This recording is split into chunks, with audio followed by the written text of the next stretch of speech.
Já está ao vivo?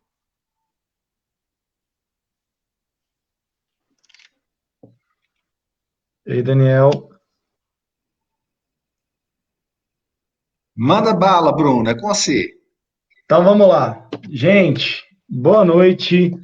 A gente atrasou um tiquinho, tivemos aí uns probleminhas técnicos, mas estamos aqui agora ao vivo para todo mundo, para a gente poder iniciar a nossa conversa. A gente atrasou um pouquinho porque, infelizmente, o Daniel teve um probleminha técnico aí com o microfone, mas não tem problema não. A gente vai começando aqui e aos poucos as coisas vão se ajeitando, tá bom?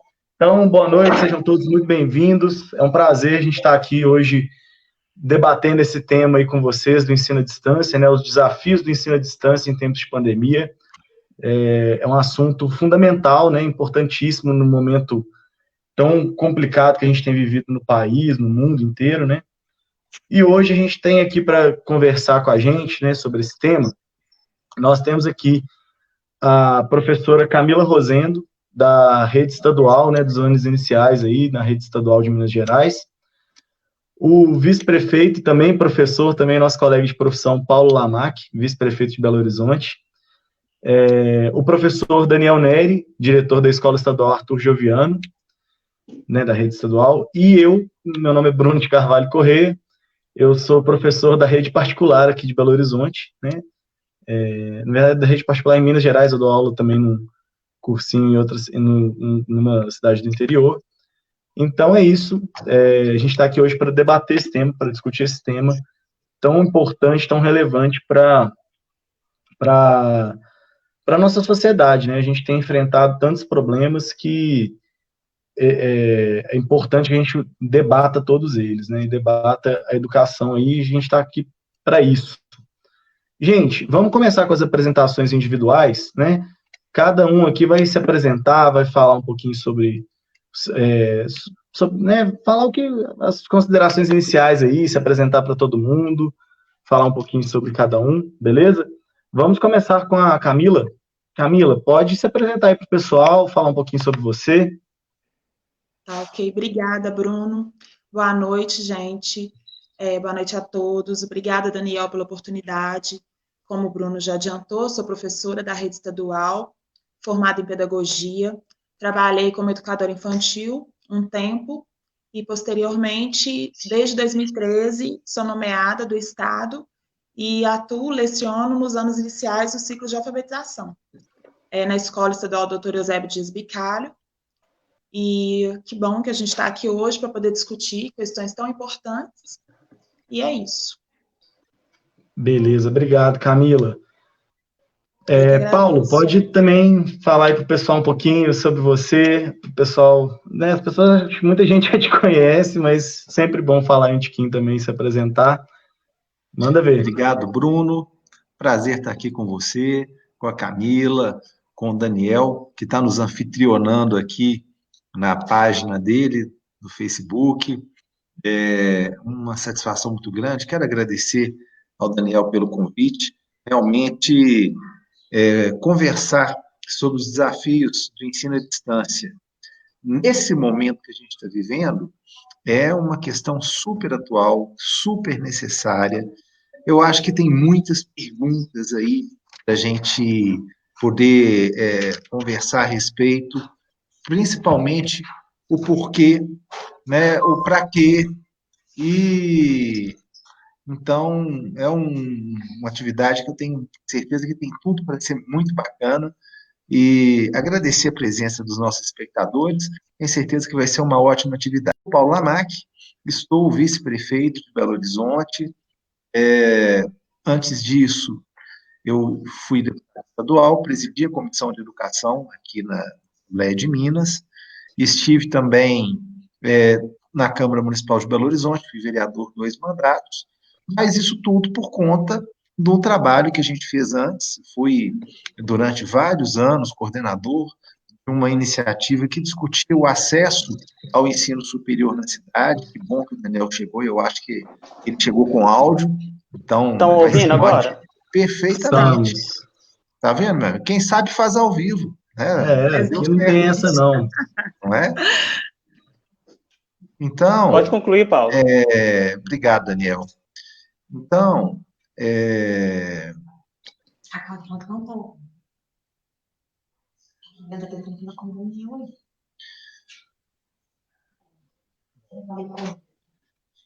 Então, uma informação aqui que parece que não está ao vivo ainda. Vocês têm informação se está Tá ao vivo. Tá ao vivo. A gente está olhando aqui do outro lado. Tá ao vivo. O já me perfil, falaram Paulo, aqui é que tá rolando. professor Daniel Nery, o perfil. Isso. Já me falaram aqui que o pessoal tá assistindo. Então pronto, que bom que nós estamos aqui. Mas, então, eu estava me apresentando, Daniel, e aí eu engajei nessa luta da política focada na educação justamente pela atuação que nós tivemos, né, nesse debate do acesso ao ensino superior, num tempo em que realmente as universidades eram sonhos muito distantes. Universidade pública, então, era uma coisa quase impossível. Então, na década de 90, a gente tinha um percentual muito pequeno de jovens ingressando no ensino médio e um percentual minúsculo chegando às universidades. As universidades federais, então, eram quase inalcançáveis. E o pré-UFMG, naquela época, foi uma resposta, era um movimento nacional de cursinhos comunitários. Eu fui um dos fundadores do pré-UFMG, fui diretor dele por uns 10 anos. E então, essa discussão de como fazer nesse momento de pandemia, especialmente nos desdobramentos que levam ao Enem, eu acho que é uma pauta crucial para a gente debater nesse momento. Agradecer a oportunidade. Isso aí. Ô, Bom, Daniel, agora que eu consegui o áudio, resolveu o problema. Boa noite a todos. Eu sou o professor Daniel Nery, diretor da Escola Estadual Arthur Joviano. Queria agradecer a presença de todos vocês, do Paulo, da Camila e do Bruno. Apesar do tempo que a gente perdeu, acho que vai dar para a gente ter uma discussão bem bacana com a participação de todo mundo. Oi, Bruno, você ia falar? Não, é que eu ia te falar, porque eu ia falar, vou me apresentar de uma vez e aí eu já passo oficialmente o bastão para você tocar o barco aí. Pode ser? Beleza, pode, Então, claro. vamos lá. Vou falar rapidinho aqui, gente. Meu nome é Bruno Carvalho Corrêa, eu sou professor da rede particular de Belo Horizonte, de ensino em Belo Horizonte desde 2017. Sou mestre em História Social pela FMG e estou aqui, né, no meio desse processo todo de adaptação do ensino à distância, né, esse momento aqui, esse espaço de debate é importantíssimo, a gente ter aqui representantes que estão por dentro de como as coisas estão acontecendo na rede estadual, municipal, particular. Então, acho muito importante esse debate, né? Nossa sociedade precisa desses espaços de debate mesmo, de construção coletiva, né? Da informação, do conhecimento. E é isso, agradecer a todos aí pela presença, agradecer ao Daniel pelo convite e agradecer a quem está assistindo aí pela atenção, pela paciência, e tenho certeza que vai ser importantíssimo. Obrigado aí, gente. Bom, depois da apresentação inicial, gostaria que cada um falasse um pouquinho como está funcionando o ensino à distância em cada segmento, né? Vamos começar pela Camila, que é professora dos anos iniciais do ensino fundamental. Ela já tem feito um trabalho com vídeos, uma aula interativa há muito tempo, né? Então, não é de agora. Então, eu queria saber, Camila, como que funciona, como que está funcionando aí no seu caso a educação à distância nos anos iniciais? Então, o governo disponibilizou apostilas e aulas remotas. Estão acontecendo aulas remotas através do canal Rede Minas. E o governo disponibilizou PETs, que são os planos de ensino tutorados. Só que, assim, muitos pais veem dificuldades no acesso a essas apostilas. Então, nós, professores, alguns professores, não todos, estamos realizando atividades complementares, deixando claro que as apostilas têm, né, são disponíveis através do site, né, estudemcasa.educação.mg.gov.br, é só entrar, acessar e baixar as PETs. Tem do primeiro ano do ensino fundamental até o 9º ano. Então, funciona dessa maneira. O aluno ou o pai, a mãe, o responsável, acessa através do site esse plano de ensino tutorado e tem a disponibilidade de poder baixar. Tem conta também com o apoio dos diretores estaduais, que no caso do pai, da mãe, ou responsável que não tem acesso imediato, não tem essa facilidade de acesso às apostilas, a pessoa pode contar com o apoio do diretor, que vai disponibilizar a apostila para ele. Então, está funcionando dessa maneira, com a opção, que é o que eu estou fazendo, já tem um tempo, é opcional, deixando claro, não é nenhuma medida obrigatória, mas é opcional. O que eu faço, por exemplo, que é disponibilizar o acesso ao meu e-mail, às minhas redes sociais, para eu ajudar os pais com atividades complementares. Ok. Bruno, fala um pouquinho como é que é na rede particular, né? Para a gente ver se tem alguma semelhança, alguma diferença, Claro. se é a mesma coisa. Então, Daniel, eu vou falar um pouco assim da minha experiência pessoal, né, de como tem sido mesmo. De uma maneira geral, né, todo mundo foi pego um pouco com a calça nas mãos, né, nesse momento de pandemia. Nenhuma escola particular, acho que nenhuma região do Brasil, nenhuma escola estava 100% preparada para migrar para o modelo de EAD, assim, né, de ensino remoto, de uma hora para outra. Então, foi um processo de adaptação mesmo, né? Não foi um processo simples, você adaptar essa mudança de metodologia, de rotina, porque não é a mesma metodologia de ensino, né? Não tem como ser. Você não tem como ter o mesmo tempo de aula com os alunos, as aulas têm que ser um pouco menores, porque senão eles não conseguem se concentrar. Então, tem sido um desafio. As escolas, né, pelo menos a minha experiência, eu tenho tido total apoio, né, de coordenação, de direção, para fazer essa adaptação. Eu tive todo o apoio, todo o apoio logístico e metodológico ali para a gente poder organizar essa mudança de aulas presenciais para aulas online. E tem sido, assim, no caso da rede particular, o acesso, por exemplo, que é uma coisa que pega muito, por exemplo, na rede pública, né? A gente tem a facilidade de que a quantidade de alunos que tem acesso à internet é muito maior, né? Eu não tenho os números aqui, mas certamente a quantidade de alunos da rede particular que tem acesso à internet é muito maior do que na rede pública, né? São menos alunos também. Então, isso facilita, né, por um lado, mas tem sido um desafio, porque, por exemplo, até que os sistemas de aula online estivessem, né, 100% dominados pelos professores, e eu sei que muitas escolas optaram pelas aulas gravadas, por exemplo, né, gravação de aula e o envio dessas aulas para os alunos. E isso gerou um problema, porque os pais, eles querem a aula online, né, que seria o mais próximo da aula presencial. Então, os pais têm cobrado muito das escolas em relação a isso. E hoje, assim, a gente tem, no momento, né, muitas escolas fizeram um momento aí adiantaram o recesso, né, trouxeram recesso para agora, para o mês de maio, até como uma forma de parar, olhar a situação e conseguir se organizar de uma forma ainda melhor para continuar com as aulas online, né. Outras conseguiram entrar no embalo das aulas online e conseguiram encaixar um sistema de aulas online que está funcionando bem, então preferiram não parar agora, continuam com as aulas normalmente. Mas é isso, né? A gente tem tentado, a gente passou por esse processo de adaptação e agora acho que as coisas estão caminhando bem. E assim, o tempo todo também acesso aos meninos através de e-mail, Google Classroom, né, para os meninos receberem atividade, para eles entrarem em contato com a gente para tirar dúvidas. Basicamente tem sido essa a rotina. Primeiro, agradecer aqui a presença de todo mundo, né? Eu estou vendo 50 pessoas ao vivo, é um número bem expressivo, muito bacana, a gente agradece.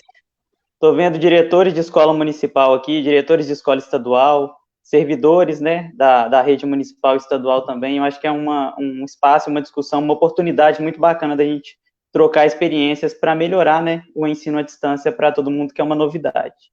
Sim. Paulo, como é que está na rede municipal? Ou alguma ideia, alguma discussão? Porque começar efetivamente, acho que não começou ainda, né?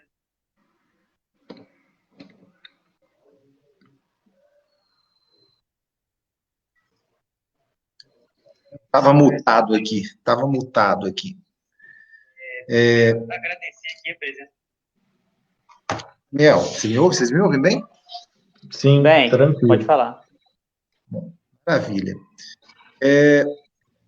Um ponto que eu acho que tem que ficar muito claro é que crise sempre foi oportunidade, né? Em todas as crises, a gente percebe que surgem pessoas, surgem ideias que vão avançar e vão abrir perspectivas né, novas possibilidades. Isso aconteceu nas guerras, isso aconteceu nas doenças, nas epidemias do passado. Sempre surgem boas oportunidades. Eu não tenho dúvida que a nossa vida nunca mais vai ser a mesma. A nossa relação com a tecnologia certamente vai mudar. É engraçado, porque essas tecnologias já existiam e já estavam disponíveis para nós. Eu acho que nós não estávamos disponíveis para elas, né? Então, nós teremos novas possibilidades, novas perspectivas, e uma vez, quando tivermos de fato superado a pandemia, que não é agora, não tem perspectiva de superação de curto prazo da pandemia, as pessoas às vezes não estão entendendo isso, né?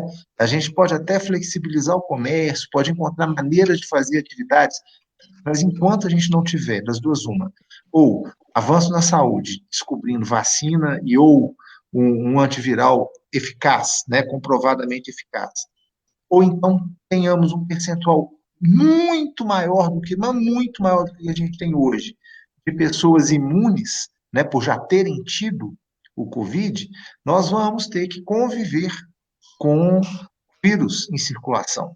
E isso implica em todos esses cuidados que a gente está tomando. Então, essa normalidade não é uma coisa, a normalidade do passado, não é uma perspectiva que a gente tem de curto prazo, né? Então, tudo isso que a gente está agregando na nossa vida vai fazer parte da nossa vida futura e do nosso normal novo, do nosso normal futuro. Eu fico me perguntando, temos que fazer pensando no que faz sentido. Então, EAD, educação à distância. Nós estamos abrindo mão dos professores? Estamos abrindo mão da atuação presencial dos docentes? Eu tenho muita convicção que não, né? Nesse momento, pela contingência, nós estamos percebendo que é uma ferramenta a mais, uma ferramenta que pode ter aplicações maiores do que a gente tinha, mas nós temos que também ficar atentos aí digamos assim, às tentações que existem, porque, especialmente em segmentos privados, já se fizeram várias tentativas, né? O Bruno, professor do cursinho, ele sabe disso, já se fez várias tentativas de tentar excluir o professor do processo, presencialmente, né? Não foram bem-sucedidas até então. Eu penso que essa interação próxima, pessoal, ela é importante, né? E, por melhor que sejam as tecnologias, elas não absolutamente substituem. Uma outra discussão que eu acho delicada, perigosa, que a gente tem que fazer agora, é do porquê que nós estamos oferecendo isso. Uma abordagem estritamente conteudista não me parece a mais adequada neste momento, né? Afinal de contas, para que nós estamos dando aula para os meninos, né? Se não tiver aquela sensibilidade de, olha, crianças estão em casa, os jovens estão em casa, para que eles possam aproveitar essa vivência, possam tirar de todo esse contexto aprendizados, lições, crescimento, aí bacana. Se a lógica for, não, eu tenho que cumprir minha carga horária, eu tenho que atender os requisitos para validação do ano letivo. Aí eu já começo a achar que nós não vamos estar falando a mesma língua, né? Eu não acho que nesse momento a gente tem que ter esse tipo de preocupação. Está todo mundo passando por isso. Preocupação agora é vida, é condição das pessoas viverem. Se o ano vai entrar para dentro de 2021, se vai ter um outro tipo de realidade, isso vai ser discutido, gente, depois. Ninguém sabe o tamanho do prejuízo que vai ter. Então, por isso que eu acho que a questão do Enem é uma doideira, é muito doido. Né? Nós estamos passando o carro na frente dos bois, muito sem pé nem cabeça. Não vejo como muito importante o avanço tecnológico, a gente fazer a aplicação agora, focando no crescimento do aluno, não necessariamente em questões formais, né, questões de educação formal, até porque o Conselho Nacional de Educação vai ter que debruçar em cima disso tudo depois, né? E acho que é lamentável, mas nós temos que ajudar o pessoal do terceiro ano, sob pena da gente ter o processo de ingresso na universidade mais excludente, mais injusto da história desse país, né? Que sempre foi injusto, sempre foi absolutamente excludente. Mas esse ano, né? No começo do ano, todo mundo canta, eu quero paz no meu coração, mas esse ano a gente pode ter o processo mais injusto, mais excludente da história excludente desse país. Então, eu vejo que, especialmente os meus do terceiro ano, já que a turma faz questão, né, de que vai ter que ter o Enem por agora, a gente vai ter que ter um cuidado adicional com eles. Sobre isso, Paulo, rapidinho, Daniel, só comentar aqui o que o Paulo falou. Eu estou no convívio diário com alunos de cursinho, né, que estão justamente nesse pique do Enem. E a gente tem feito, inclusive, um trabalho muito grande de apoio psicológico com os alunos, porque a ansiedade, a falta de perspectiva de não ter certeza de como as coisas vão acontecer é muito complicada, é muito grave para eles, né? Eles estão num momento que é muito difícil, a gente já passou por isso, a gente sabe o quão complicado é, o quão difícil é, né? É muita pressão que eles se colocam, que às vezes a família coloca, que eles estão num processo muito difícil já, né?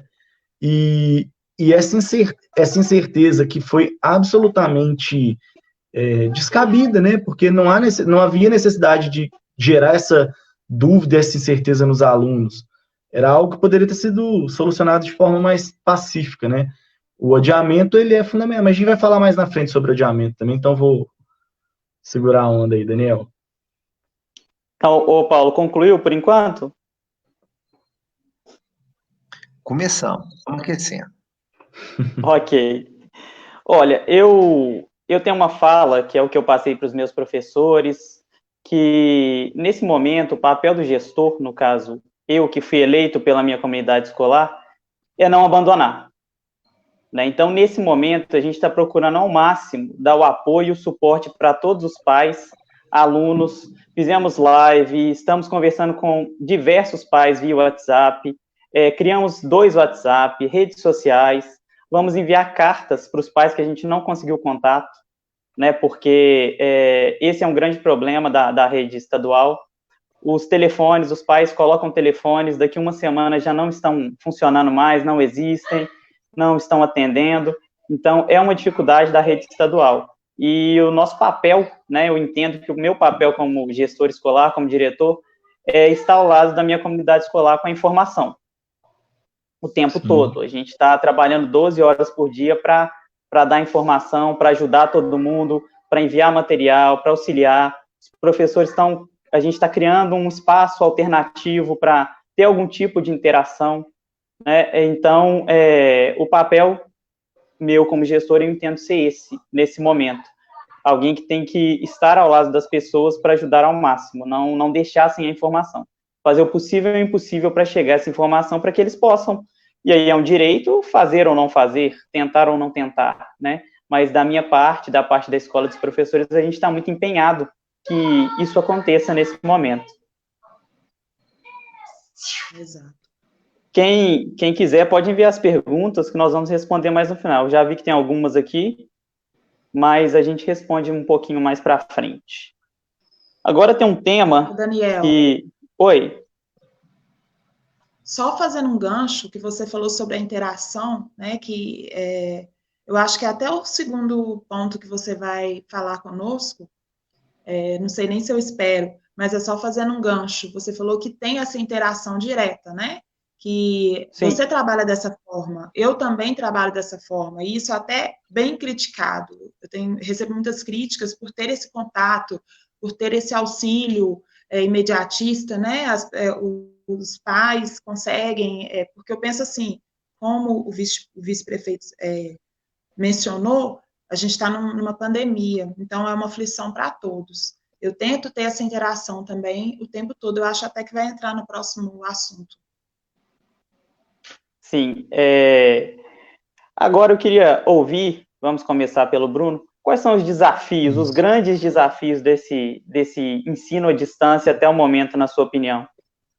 Então, Daniel, eu vou comentar, eu esqueci de falar isso na apresentação, eu trabalho com turmas do Fundamental 2, né, do sexto, sétimo e oitavo ano, e com turma do cursinho, né, de pessoal já de preparação para o vestibular, para o Enem. E aí, assim, o que eu vou falar é algo que perpassa um pouco todos esses alunos, né, no final das contas.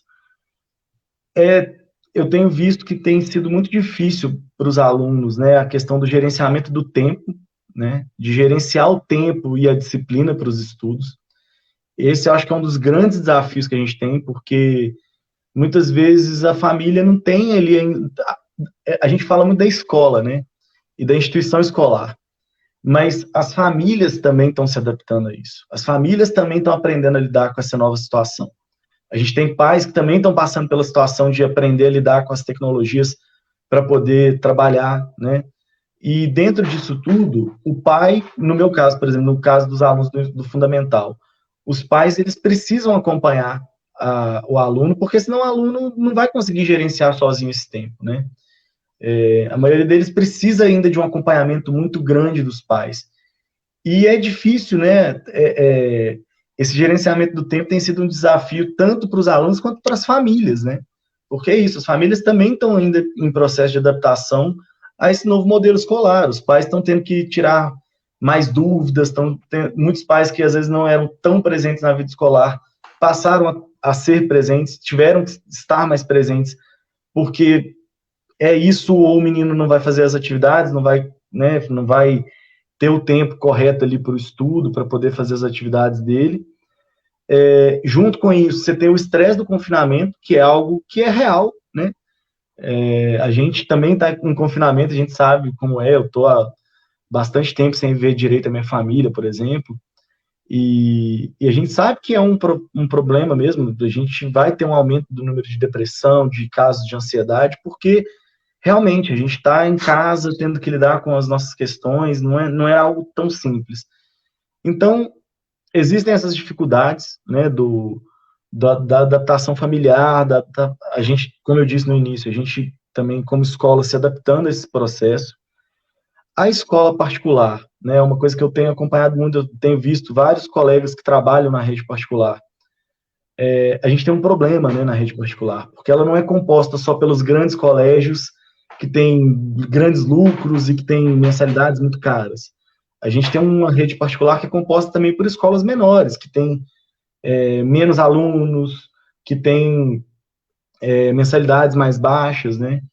E tem sido um desafio, porque é o que o Paulo falou ali, na última fala dele. A gente tem que equilibrar, de alguma forma, porque a preocupação primeira tem que ser a vida humana. Se a gente não estiver vivo, a gente não dá aula, a gente não tem aula, a gente não paga mensalidade. A vida humana, ela é prioridade máxima, absoluta, e tem que ser mesmo, a gente não pode fugir disso. O que não invalida que existam outras preocupações, né? A gente tem que se preocupar com outras coisas também, tendo em vista que a vida é a prioridade máxima. E eu vejo, por exemplo, as escolas, né, particulares, elas têm se empenhado muito no combate à pandemia, assim, de serem muito firmes no posicionamento de que vamos ficar parados até que o governo nos diga que é seguro voltar, né?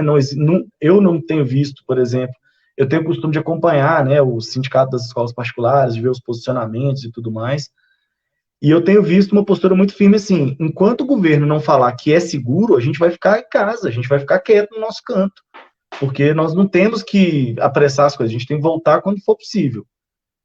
Ao mesmo tempo, existe essa preocupação, principalmente nas escolas menores, assim, né, muitos pais não querem pagar mensalidade, muitos pais foram para uma discussão assim, mas eu não estou tendo aula presencial, então como é que eu vou pagar o valor integral da mensalidade? Né? Não foi para isso que eu contratei o serviço da escola. Agora, acredito que com as aulas online funcionando melhor, né, na maioria das escolas, acredito que esse movimento vai reduzir bastante, porque agora os pais acho que têm se sentido mais cobertos, né, em relação a essa questão das aulas. Mas, assim, os desafios têm sido esses, né, a gente encontrar esse equilíbrio entre, aliás, né, a gente tem que valorizar primeiro e indiscutivelmente a vida, mas pensar, né, na solução para essas questões todas que a gente está vivendo. No geral, os professores da rede particular, eles têm, até onde pelo menos a minha experiência, a gente tem tido muito suporte, né, como eu disse lá no início, para poder desenvolver um trabalho que tem aparentemente agradado os pais, os alunos, tem funcionado muito bem. Eu, por exemplo, no cursinho eu faço um esquema que a gente, né, grava um tema de aula por semana, os alunos recebem num horário específico essa aula, e depois, no mesmo dia da aula online do professor, a gente tem uma live para tirar dúvidas, para poder conversar, para resolver questões ao vivo ali com os meninos e tudo mais. Na escola particular, o meu processo já tem sido diferente. Eu tenho tido aulas online todos os dias com os alunos, né? Eles têm as aulas online no mesmo horário que eles tinham as aulas presenciais. Então, 1 hora tem uma aula com o 6º ano, 1h50 eu tenho a aula lá com o 7º, e por aí vai, né? Mas é isso. Só um adendo ao que o Paulo falou também, assim, a gente tem que tomar cuidado não apenas com o Enem, mas com o crescimento da desigualdade social de uma maneira geral no nosso sistema educacional, né? Porque essa falta de acesso às aulas online, que é um problema, né, da rede municipal, da rede estadual e até em alguma medida da particular, a gente tem que tomar um cuidado muito grande para não acontecer um acirramento das desigualdades em todo o sistema escolar brasileiro, né? Isso é uma preocupação muito grande que a gente tem que ter. É isso. Não, ok. Ô, Paulo, você quer acrescentar mais alguma coisa sobre os desafios? O que você acha que realmente é um fator complicador para esse ensino à distância, até na rede pública também?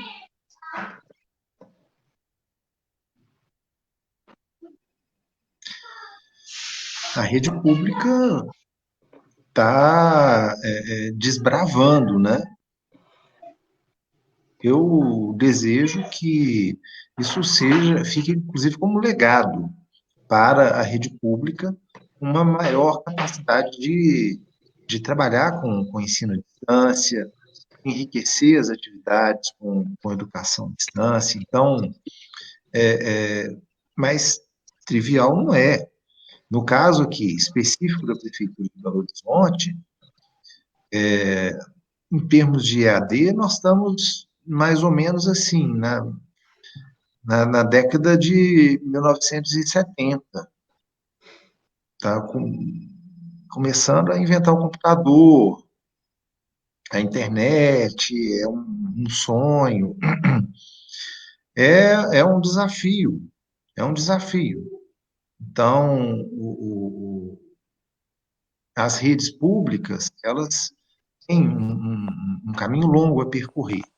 É claro que a situação que está acontecendo, ela estimula, ela acaba, na base do não tem uma outra alternativa, a tentar vencer o tempo perdido, a superar certos preconceitos, porque é claro que existem preconceitos a serem superados. Então, o que inclusive vem conversando com a nossa secretária municipal de educação é que a gente consiga, ao final desse processo, deixar um legado, né, de maior capacitação técnica, tecnológica na rede, mas, de fato, existe um delay significativo nisso, realmente significativo. O Brasil é um país com graves problemas de infraestrutura, né, Paulo? A gente tem uma defasagem muito grande mesmo, e chegar, a gente está saindo atrás para tentar chegar mais ou menos junto, né, é um processo complicado mesmo. É verdade, é verdade. E no caso de Belo Horizonte, nossos problemas de acesso à internet certamente são menos graves do que na situação do Estado, né? Eu rodei esse estado afora, lugar que não pega celular. Gente. Existe isso em Minas Gerais. E não é pouco lugar, não. E a cobertura da Rede Minas, ela está longe de ser uma cobertura na maioria do território.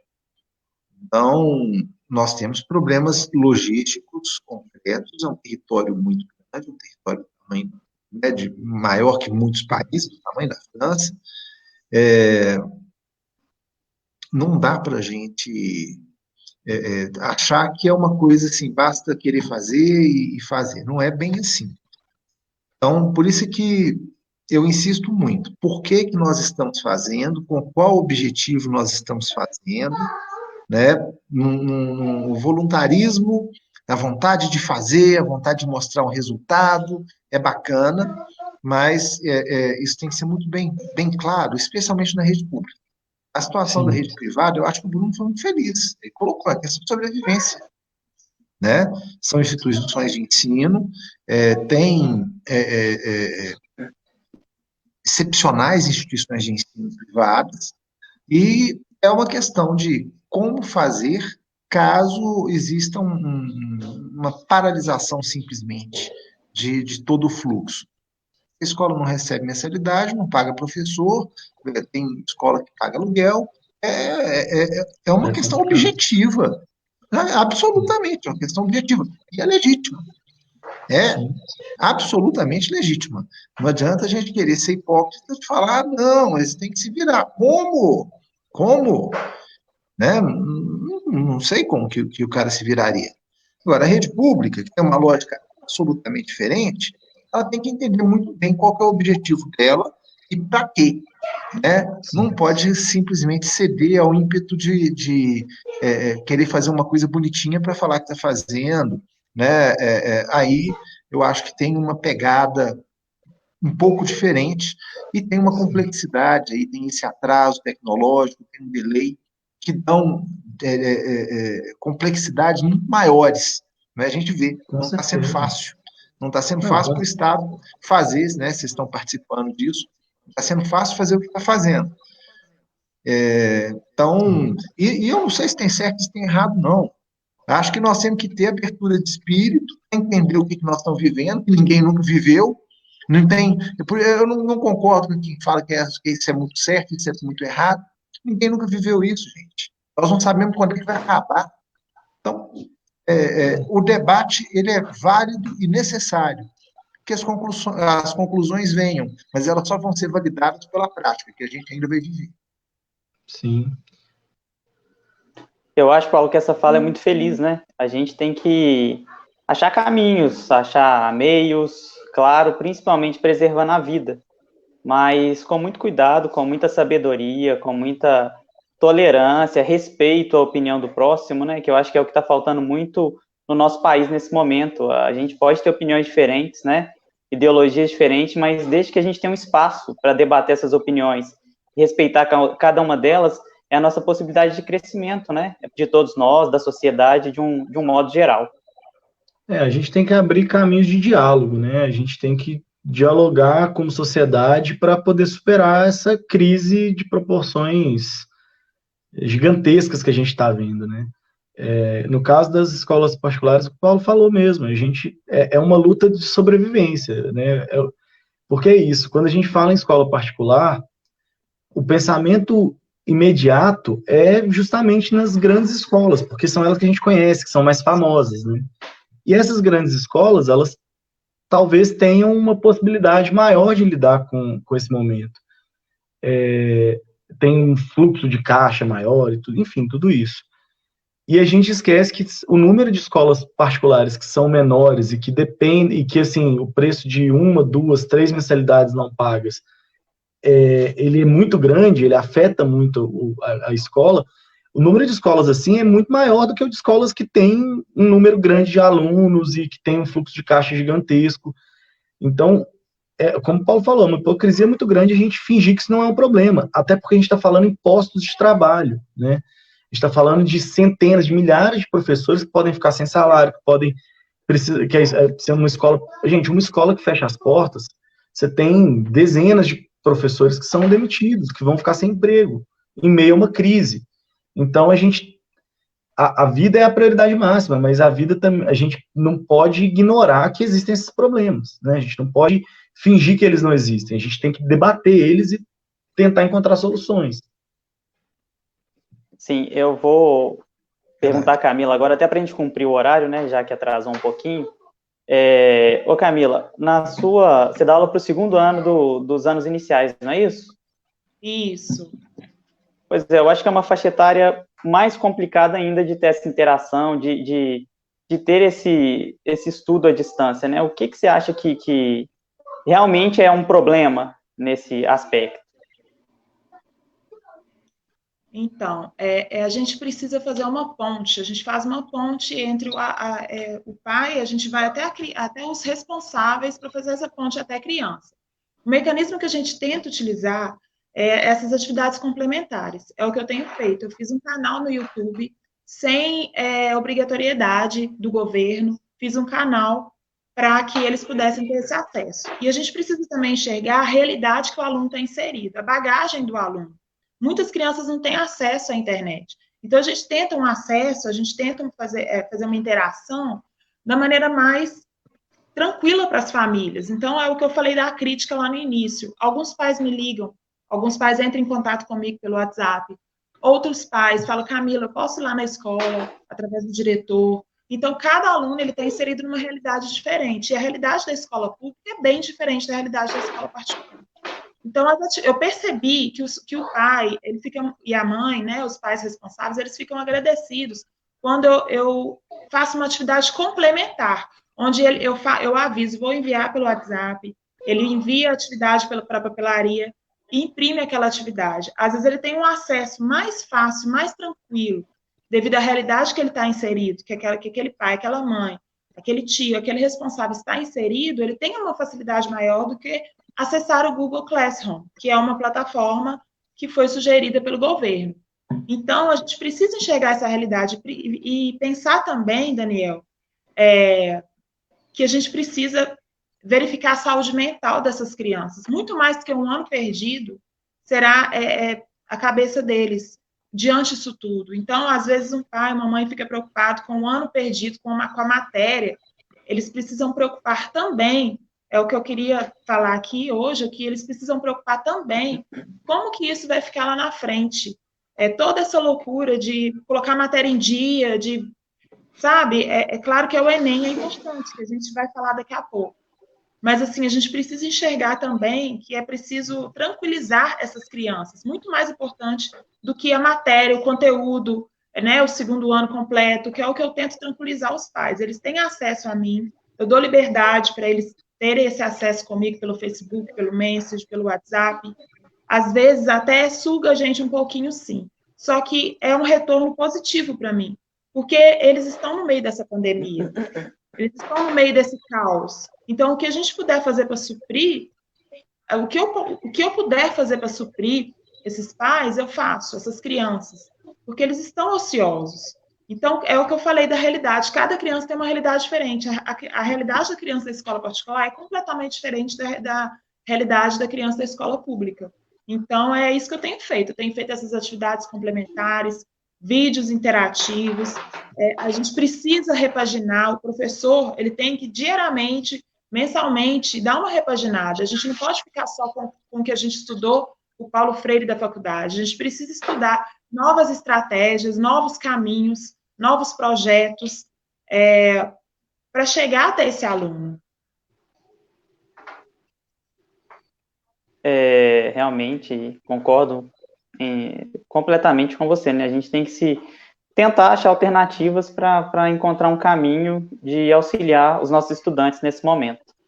Lógico, com muito cuidado e preocupação com a saúde, né? Que a gente também, é o que o Paulo diz, a pandemia é para todos, né? Não escolhe classe social, gênero, nada. Então, a gente tem que ter esse cuidado também. Último tema agora, antes da gente ir para as perguntas, que é um tema que está em evidência nesse momento, que é o adiamento do Enem. Vocês até começaram a falar um pouquinho sobre isso. Na semana passada foi aprovada o projeto de lei 1277/2020, né, no Senado, falando sobre adiamento, tanto dos vestibulares quanto do Enem. Eu fiz até um vídeo e falei que era um dia histórico no nosso país, mas, pensando bem, é uma obrigação, né, uma obrigação do governo federal, uma obrigação do Ministério da Educação para tentar dar a oportunidade dos alunos da escola pública de alcançar o ensino superior. Tentar, porque, como o Paulo disse, sempre foi injusto o processo, né, e vai continuar sendo. E, a partir desse momento do adiamento, eu acho também que a gente tem que começar a estabelecer parâmetros para que a prova aconteça. Não adianta só adiar e daqui a pouco tem a prova. Mas a prova vai ser quando? A prova vai ser quando acabar o ano letivo de 2020, a prova vai ser só no ano que vem. Isso também é muito importante, que deixa muito estudante inseguro, porque o Enem vai acontecer. Agora, a gente tem que estabelecer esses parâmetros para que ele aconteça com segurança e com um pouco mais de oportunidade para os alunos de escola pública alcançarem isso também, né? Então, a pergunta começando pelo Paulo, na sua opinião, Paulo, o que você tem a dizer sobre o adiamento do Enem, na condição que foi, né? Porque foi o governo, o Ministério da Educação fez isso através da pressão de sindicatos, de professores, de estudantes, né, que são, o mérito é todo dessas pessoas que se empenharam em grupos, fizeram tudo que podiam para pressionar para que fosse adiado o Enem. O que você acha disso? Em primeiro lugar, eu não vou deixar de falar aqui, né, porque bobagem a gente ficar fazendo de conta opinião. Eu acho que a gente está vivendo sob o jugo do pior ministro da educação da história desse país. Um ministro indicado por um astrólogo, sabe? Sem meias palavras. Então, nós estamos falando de gente que, desde que tomou posse, demonstrou sucessiva, pouco conhecimento, pouca intimidade, pouco compromisso com as coisas que a gente entende que são importantes na educação. Então, aliás, até o nome da figura, para mim, o nome é aquele negócio piada pronta, né, do Zé Simão, vem trouble, né, vem problema, vem trouble. É problema, meu amigo. A história do Enem é só mais uma. Quantas outras nós já tivemos? Né? Foi na pressão. A fala dele, quando ele resolveu falar, ele deixou claro, ele entende que o Enem não foi feito para resolver problema de desigualdade. Então, deixa o pau quebrar. Porque foi o posicionamento do ministro quando ele se posicionou. Ele disse numa reunião ministerial que ele, inclusive, detesta a ideia de povos indígenas, né? Deixando muito claro a sua tendência a não ligar para a desigualdade e a querer acirrar ela cada vez mais, né? É um horror. Aí no vídeo ele teve essa pérola aí, enfim. São sucessivas demonstrações de qual modelo de sociedade que o ministro entende que se deva ter ou que não se deva ter.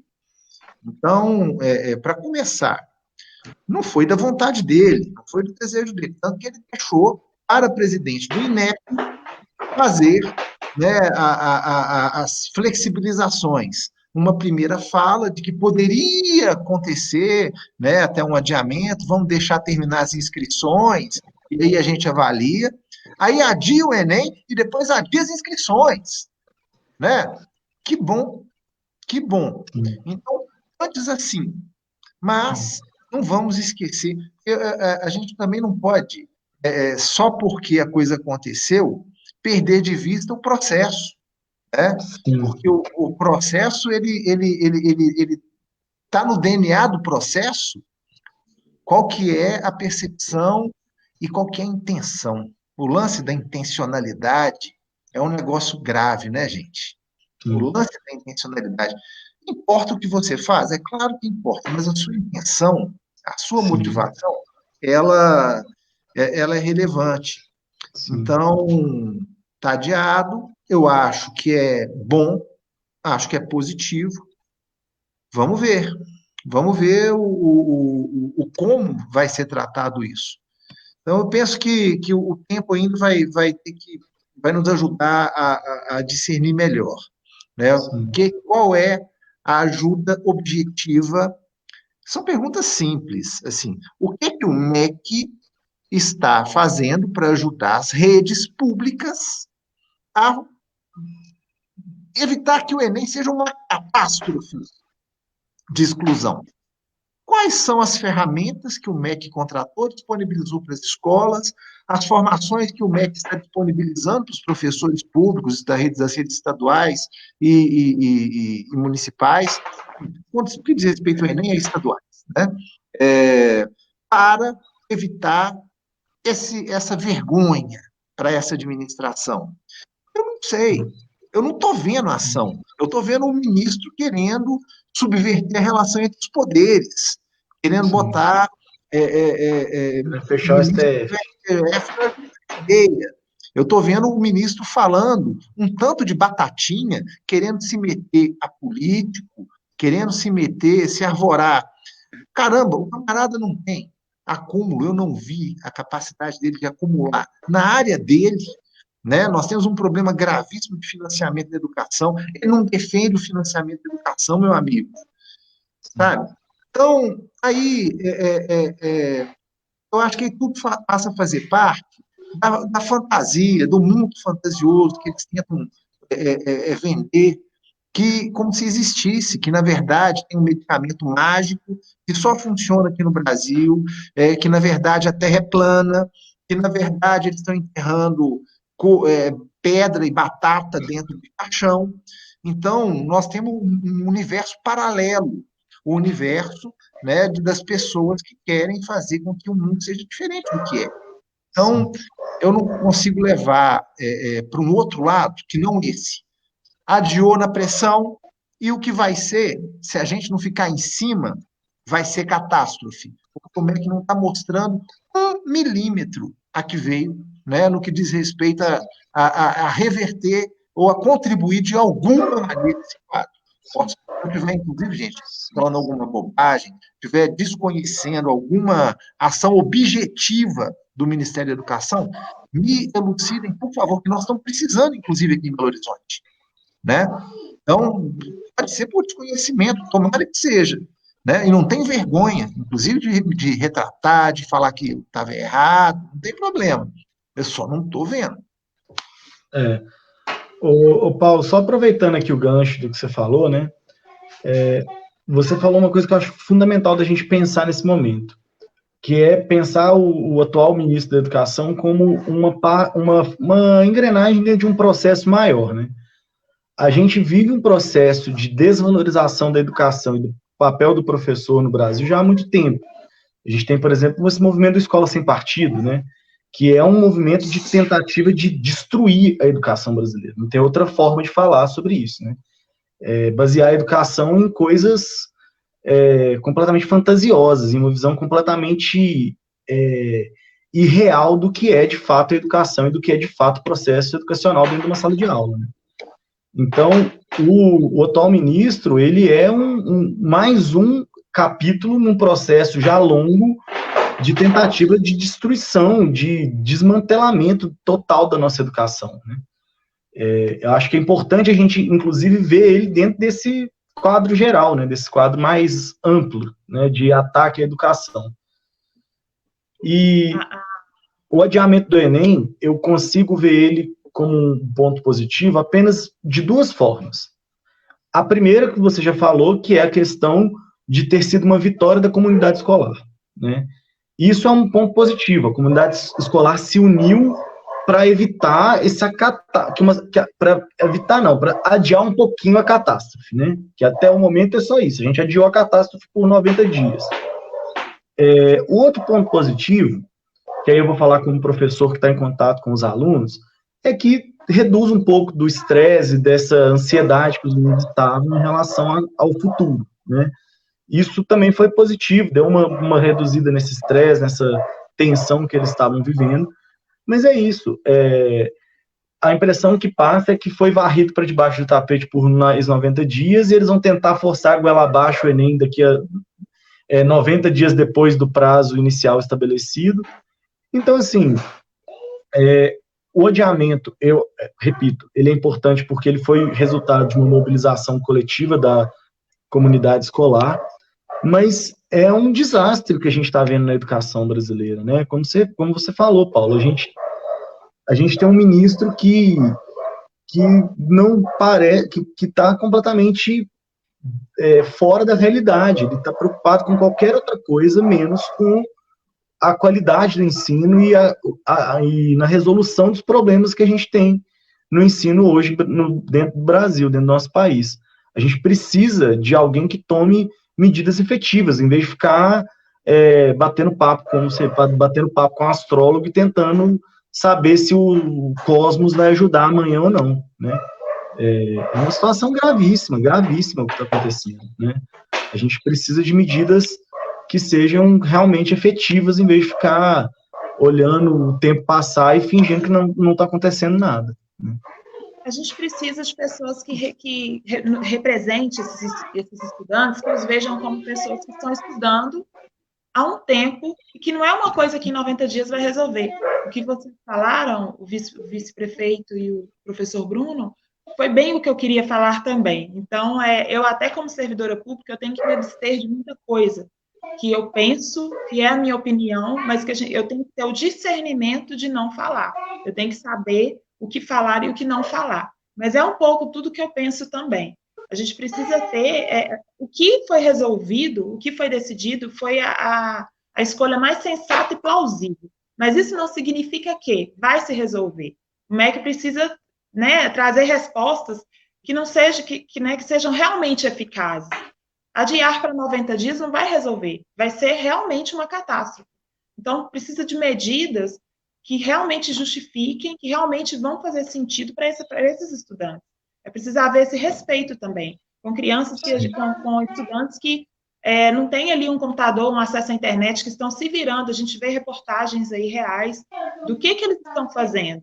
Né? Em 90 dias não vai se resolver, vai ser uma catástrofe realmente adiada. Eu fico assim, vendo essa situação e a possibilidade de, como o Paulo já falou aqui, e acho que a colocação dele é perfeita, de você criar o Enem mais desigual de todos os tempos, né? De você fazer a edição de Enem mais absurda de todos os tempos, né? Sem comparação histórica com o que está acontecendo agora, né? Não tem como comparar. E assim, eu como aluno da escola, eu fui aluno de escola pública, eu fui aluno de universidade pública, né? E eu, inclusive, frequentei a universidade pública justamente num processo de maior abertura para os alunos da escola pública, né? De uma presença maior de alunos egressos da escola pública. E me assusta e me deixa profundamente chateado ver a possibilidade de vários alunos meus, eu estou no cursinho, mas não são todos os meus alunos que são de escola particular, tem muitos alunos de escola pública. E me assusta muito ver a possibilidade desses meninos terem o seu futuro arrancado deles. E a palavra é essa, eles podem ter o futuro arrancado deles por teimosia, né? Por vontade de criar uma imagem ali de não, eu que mando, eu que decido, eu que faço, que é uma autoridade completamente vazia de sentido, né? Enfim. Eu queria até citar aqui a citação, uma fala hoje foi a posse do Barroso, presidente do Tribunal Superior Eleitoral. E ele fez uma fala espetacular, merece ser citada. Nós temos que armar a população brasileira com educação, cultura e ciência. Né? Aí, realmente, nós vamos ter um povo amado. Sim. Verdade. Eu só não Vamos vejo o ministro da Educação falando isso. Ele definitivamente... É bizarro porque a gente vive uma situação que a última pessoa que você vai imaginar no Brasil hoje que vai falar algo do tipo é justamente o ministro da Educação. Com certeza. Vamos começar, então, a responder algumas perguntas. Não vou colocar tantas quanto a gente ia responder, até para cumprir o tempo, que já deu 1 hora aí de live. Eu pedi ao pessoal da equipe para poder selecionar todas as perguntas para a gente responder posteriormente, tá? Todo mundo vai ter sua resposta, talvez não agora, mas em breve. Vou colocar uma aqui que me chamou a atenção. É da Rose Reis. Professora da Rede Estadual Séries Iniciais. Sinto excluída da iniciativa. O aplicativo Conexão Escola armazena tarefas de conteúdo escolar e não tem ferramenta de interação online. Qual a finalidade de um aplicativo que não possibilita o exercício fundamental do ensino de aprendizagem e interação? Eu acho que essa pergunta retrata um pouco da falta de informação que tem acontecido no momento. Porque o Estado ele está providenciando, pelo aplicativo, a interação via chat entre professor e aluno. Então, é uma coisa que já está sendo pensada. É o que o Paulo falou, é um começo, é um início, né? Mas a gente tem que fazer chegar a informação exatamente para os pais tentarem ficar um pouco mais tranquilos quanto às iniciativas que estão sendo tomadas. Vou colocar uma outra... Daniel. Sim, pode falar. É o que eu te falei, Daniel, da interação, do apoio emocional que esses pais precisam, porque foi simplesmente jogado. Não estou criticando, não estou falando mal, estou falando que me é trazido. Eles têm a ferramenta, aí um dia fala do Google Classroom, aí no outro dia fala para assistir Rede Minas, aí no outro dia fala do Conexão Escolar. Então, aí no outro dia fala para acessar o site. É muita informação que esses pais obtêm e acabam ficando um pouco perdidos. A gente precisa se colocar no lugar desses pais. Eu, enquanto professora, é isso que a gente precisa tentar fazer enquanto professora. A gente sabe da situação caótica que está com relação ao nosso salário, não é pauta para ser falada agora, mas a gente precisa enxergar como ser humano, enxergar o ser humano como outro ser humano. É muita informação. Essa coisa. Quem que foi que perguntou, Daniel? Desculpa, porque eu só li a pergunta. Rose Reis. Então, esse questionamento da Rose é um questionamento diário que eu recebo, eu tenho aqui no meu WhatsApp, no meu e-mail, é um questionamento diário que todos os pais têm. Como que eu faço? Eu não estou conseguindo, não tenho acesso. Então, a gente tem que procurar uma facilidade, a gente precisa facilitar, que é o que eu faço. Tentar facilitar, tentar fazer essa ponte, porque realmente a gente precisa, né, igual internet gratuita, é algo que deveria ter. É algo custoso, é algo, né, trabalhoso, é algo que eu não sei medir a extensão do custo disso, mas é algo que precisava ter, porque celular é uma coisa mais fácil acesso para muitas pessoas. Porque existe celular de diversos preços. Agora, a internet não. Um pacote de dados, a gente sabe que R$40 é o mínimo de um pacote que acaba rápido. Então, a internet gratuita era algo positivo, que a gente sabe que ajudaria estes alunos. Com certeza. Essa aqui, Paulo, para você, é até de um diretor de escola municipal, da Escola Padre Francisco, Nilson. Tenho uma grande gratidão pessoal por ele, que foi uma pessoa que me ensinou muito do que eu sei na educação, né? Foram 6 anos de Padre Francisco e muito aprendizado até hoje com o Nilson. Para mim, é um dos maiores educadores que esse estado tem. A pergunta dele é: será que os professores terão segurança para o retorno das atividades como eram antes da pandemia? E os alunos também se sentirão seguros, e os pais, para enviar os alunos para a escola?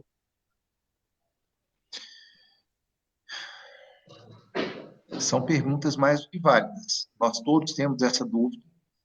Os países que estão mais avançados que nós na pandemia, estou falando do ponto de vista temporal, né? Já passaram pelo pico que a gente está passando, pela situação que a gente está passando no Brasil. Belo Horizonte, nós estamos com a curva bem achatada.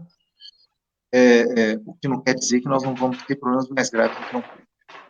Mas a gente vê nas experiências aí de retorno às aulas, que são muito recentes, a França reabriu as escolas tem pouco tempo, rapidamente teve que fechar de novo algumas das escolas que abriu. Tudo muito, mas é muito novo, sabe, Nilson? Então, nós temos que ter, nós todos, a humildade, mas a cabeça aberta, de buscar as melhores alternativas, especialmente se a gente pensar num cenário em que o vírus vai estar circulando, estará circulando, não tem vacina e não tem um antiviral dado, mas a vida vai ter que seguir, em algum momento, vai ter que seguir. Nós vamos ter que mudar a forma como a gente lida com as salas de aula, vamos ter que mudar as escolas. E o que eu posso dizer sobre a nossa administração municipal, não posso generalizar, é que essa é uma preocupação e é uma discussão, são permanentes. Nós estamos discutindo como fazer quando a gente for voltar gradativamente.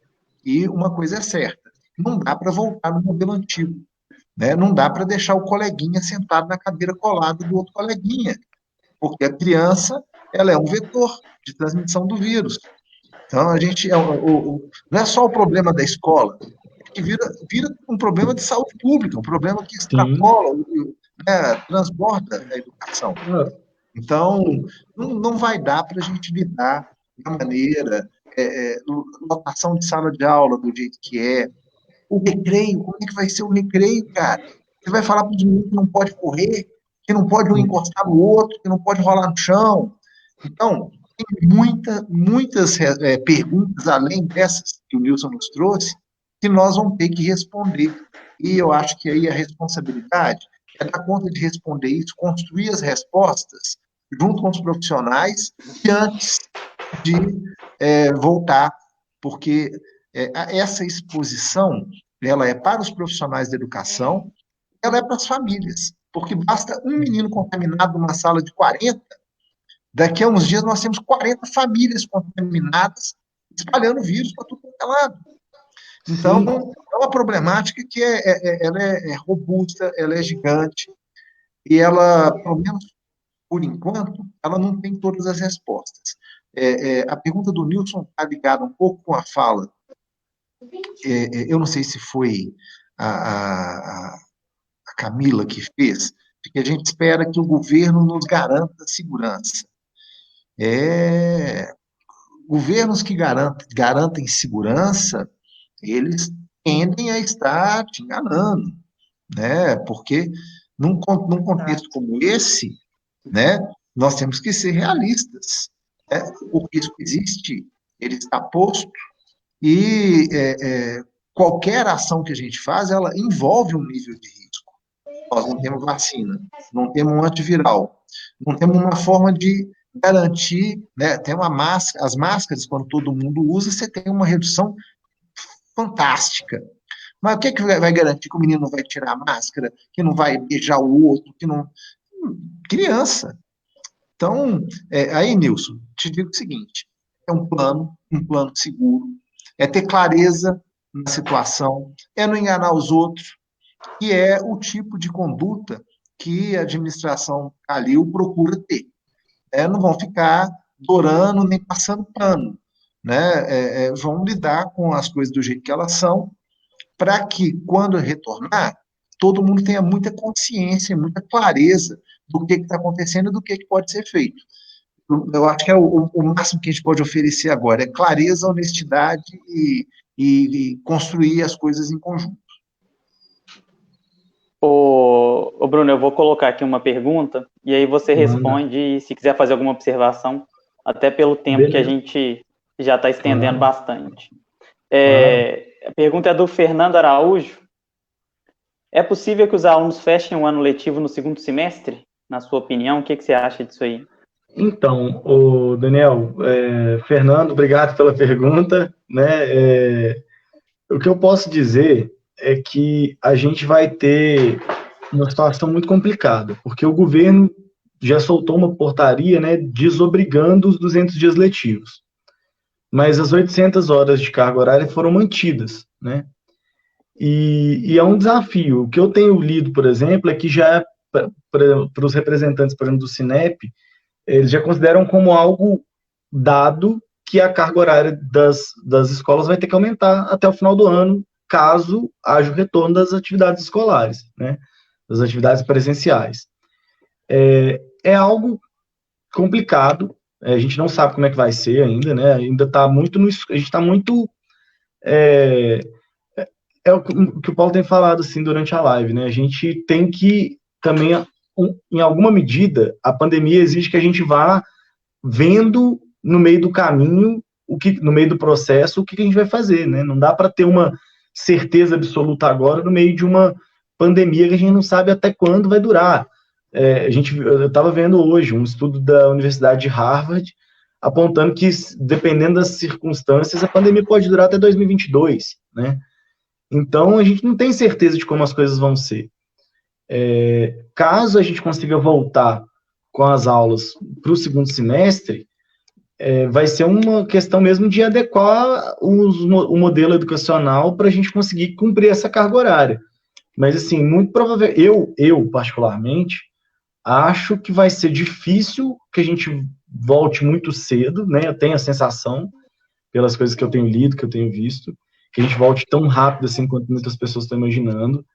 Eu acho que isso ainda dura mais um tempo, e principalmente, mesmo voltando, eu acho que a gente vai, né, a dezembro, talvez entrar um pedaço de janeiro, né, mas eu acho que vai ser, assim, não dá para, eu acho que é muito cedo para decretar qualquer coisa, tanto para decretar, vai dar certo, nós vamos cumprir tudo, pronto, acabou, quanto para decretar e falar, não, não vai dar certo, não vai acontecer, o ano letivo vai invadir 2021, vai passar de janeiro, não tem como a gente ter certeza de nada no momento, né? Então, assim, é uma pergunta complicada, porque é isso, a gente não sabe o que vai acontecer. Eu acho que essa avaliação de que a carga horária das escolas vai acabar aumentando é uma avaliação que é correta mesmo, acho que vai ter que aumentar a carga horária de muitas escolas aí para atender essa demanda de 800 horas de carga horária, né, anual. Mas eu acho que é uma coisa que a gente vai aprendendo e vai se adaptando à medida que as coisas forem acontecendo, né? A gente não tem como ter certeza absoluta agora de nada. Eu vou colocar uma última aqui, até para a gente já fazer as considerações finais, pelo tempo que a gente já tem. É de uma mãe lá da escola, a Marcilene, já de muitos anos lá. Ela pergunta como será o acompanhamento com crianças que precisam de atenção especial, como no caso do filho dela com TDAH. Né? Ô Marcilene, está sendo preparado um material pela escola, pela professora da sala recurso, professor de apoio, que será enviado para vocês pelo correio. Eu sei que nada substitui a presença do professor, mas é uma maneira de tentar que ele participe de alguma atividade de uma forma que possa ajudar nesse momento. Tá? Então, respondendo isso, já adianto que nós vamos ter outras lives. Essa foi a primeira. Já vou iniciar minhas considerações finais, agradecer a presença do Paulo, sempre solícito com educação, em todas as demandas, as solicitações que a gente encaminha. Muito obrigado mais uma vez, Paulo, pela presença. Eu acho que enriquece o debate, né? Um debate muito importante de educação. Tem muita gente das escolas municipais participando da live. Então, é uma maneira, né, de ouvirem um pouquinho também, chegar a expressar mesmo a opinião nesse momento. O Bruno, sempre muito presente, né, um amigo mesmo, um excelente profissional, que eu agradeço novamente pela participação. Camila também, uma professora que eu falo que é inovadora, sempre ela acha um caminho, um meio de fazer uma coisinha diferente para a interação com os alunos, e eu acho muito legal isso. Muito obrigado pela participação, Camila. Já reforçando que provavelmente a próxima live vai ser sobre inclusão, que é uma bandeira que eu defendo muito. Eu acho que nós precisamos discutir esse tema, precisamos avançar nas políticas públicas de inclusão, tanto na rede municipal, estadual, de um modo geral. Então, é uma live que a gente vai fazer em breve. Isso aqui é um espaço de discussão mesmo, respeitando, cada um pode ter a sua ideologia política, cada um pode ter a sua religião, mas o que a gente quer aqui é discutir ideias para que a gente tenha um país melhor. Eu acho que nós temos que ser inspiradores, inspirar os mais novos a serem melhores do que nós, para que só assim a gente possa construir um país melhor, com mais amor, menos ódio, menos intolerância, né? Mais respeito para com o próximo, com as opiniões diferentes. Então, essa é a nossa ideia. A nossa profissão é fascinante, porque ela nos dá a oportunidade de, ao mesmo tempo, ter um momento de tristeza, mas logo depois um momento de alegria intensa, por ver o brilho no olhar de uma criança que construiu um aprendizado, no caso da Camila, que aprendeu a ler, no caso do Bruno, talvez, vestibular, eu e Paulo em política, no caso do Paulo, políticas que façam o ensino, a educação municipal, né, avançar. No meu caso, como diretor, fazer com que os alunos tenham o interesse e a vontade de saber que eles podem chegar onde que eles quiserem, independente de onde eles começaram. Se eles tiverem realmente a força de vontade, eles vão chegar onde eles quiserem. Então, eu acho que é muito fascinante a nossa profissão e essas discussões que nós vamos ter nas próximas lives. Peço desculpa já encerrando pelo atraso, pelo microfone, mas acontece. Então, eu queria que cada um de vocês fizessem as considerações finais. Vamos começar aí pela Camila. Primeiras mulheres, fica à vontade, Camila. Não, é porque eu estou bem preocupada, porque eu estou com um probleminha técnico aqui, meu carregador, ele está com conexão ruim, e está custando a carregar, estou com medo de cair a live aqui, cair minha conexão. Eu queria agradecer a oportunidade novamente, agradecer ao vice-prefeito Paulo Lamarck, ao Bruno, a você, Daniel, pela oportunidade. Eu queria fazer um apelo, assim, aos pais. A gente entende que está muito difícil, que está muito caótico, todos os dias eu me emociono de preocupação, mas a gente precisa se unir e preocupar muito mais do que um currículo, um conteúdo, com a saúde mental dessas crianças, a saúde mental de nós profissionais e a saúde mental das crianças também, destes estudantes, porque não adianta, foi como vocês falaram, todos nós falamos aqui na live, não adianta a gente voltar com as escolas, vamos fazer uma previsão aqui, lá para início de julho, a gente volta, mas aí as crianças todas de máscara, não tem recreio, todo mundo tenso dentro de sala, porque não pode emprestar uma régua, a gente fica com aquela preocupação. Então, vamos preocupar, primeiramente, com a saúde mental nossa das crianças. É esse apelo que eu queria fazer. E falar também que a gente viu que tem vários comentários, né, Daniel? Que a gente vai responder a todos com calma, porque não vai dar tempo, mas que a gente agradece todas as pessoas que participaram, que tiraram esse tempo hoje. A gente sabe que essa discussão é importante, é pertinente, e, igual você falou, vão ter outras lives e que a gente pede para o pessoal estar acompanhando, porque vai ser muito interessante. Só uma coisinha rapidinha que eu lembrei, antes do Paulo fazer as considerações finais.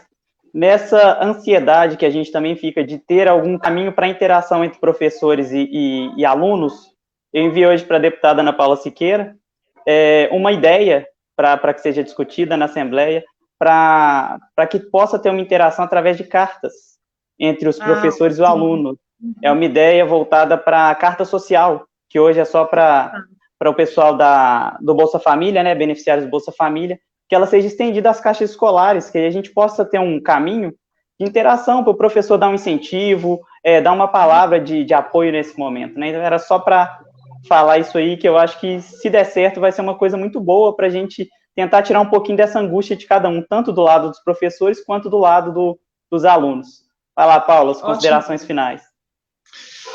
Daniel, te agradecer pela oportunidade desse encontro aqui com o Bruno, com a Camila, com você, com os nossos espectadores, colocar à disposição, né? A gente gosta de discutir as questões, especialmente os assuntos que a gente acredita e considera importantes.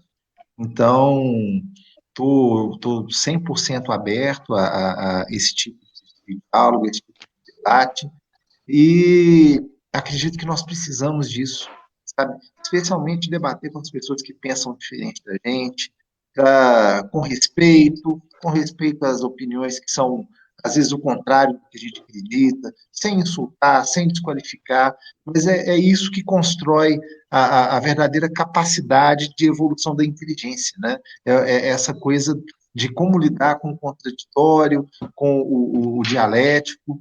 Então, eu fico muito feliz de participar, de ter a oportunidade de participar desse tipo de oportunidade. Quero te dar os parabéns, te desejar sucesso. E é isso, estamos à disposição aí. Parabéns para você e um grande abraço para toda a sua equipe. Obrigado, Paulo. Considerações finais, Bruno. Então, Daniel, primeiramente agradecer mesmo a oportunidade de estar aqui, de poder trocar essa ideia, que foi tão legal, né? Foi um papo muito, muito bacana, acho que foi muito construtivo, né? Poder ter essa troca de ideias. Obrigado por abrir esse espaço para que a gente possa estar aqui agora fazendo esse debate. A gente já se conhece aí de outros carnavais, de outros momentos aí que a gente está aí na área da educação, se apoiando sempre, né? Você é um grande parceiro aí que eu tenho. E é uma alegria estar aqui. Todo mundo que me conhece sabe a paixão que eu tenho pela educação, a vontade que eu tenho de estar na sala de aula, de estar com os alunos, de debater a educação também, né? Eu enxergo a educação como a grande força transformadora de qualquer sociedade, em qualquer tempo. Acho que sem ela a gente não tem nada. Eu sou sempre um entusiasta, assim, um grande entusiasta da educação, de debater educação. Então, foi uma alegria muito grande estar aqui hoje com vocês. E é isso, precisando de novo, estamos aí às ordens. Então, muito obrigado a todos, obrigado a todos que participaram, fiquem com Deus, se cuidem. Obrigada. Valeu. Um grande abraço, até a próxima. Tchau. Valeu, gente, boa noite, valeu. Obrigada. Boa noite, obrigada. Tchau, tchau.